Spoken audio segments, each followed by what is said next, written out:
మీ జీవితాల్లో కూడా దేవుని చిత్తానికి లోబడేటువంటి తత్వం ఉంటే గనక మీ యొక్క జీవితాల్లోకి దేవుని మహిమ దిగి వస్తుంది. స్తోత్రం చెప్పండి.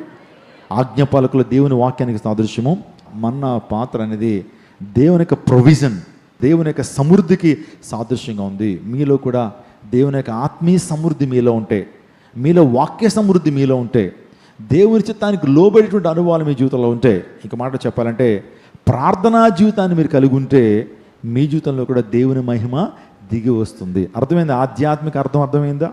ఎందుకు ఆ మూడింటిని పెట్టమన్నాడంటే ఆ మందసం మనకు సాదృశ్యంగా ఉంది. మన హృదయాల్లో కూడా మూడింటిని మనం పెట్టుకోవాలి. ఒకటి ఆజ్ఞ పలకలు, రెండోది అహరోన్ చేతి కర్ర, మూడోది ఏంటి? మన్నా పాత్ర. కాబట్టి నా ప్రతివచనాగమా, కాబట్టి దేవుని మహిమ నిలిచి ఉండాలంటే ఆనాడు ఒలీవ కొండ మీదకి దేవుని మహిమ నిలిచి ఉంది. మీ జీవితాల్లో కూడా దేవుని మహిమ నిలిచి ఉండాలంటే మీ హృదయాల్లో ఏముండాలి? అందరూ చెప్పాలి.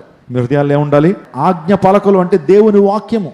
ఆజ్ఞ పలకలు దేవుని వాక్యానికి సాదృశ్యంగా ఉన్నాయి. ఆ తర్వాత ఏంటి? అహరోన్ చేతికర్ర దేనికి సాదృశ్యం? దేవుని చిత్తానికి లోబడుటకు సాదృశ్యము. మూడోదిగా మన్నా పాత్ర గాడ్స్ ప్రొవిజన్ అంటే ప్రార్థనకు సాదృశ్యము.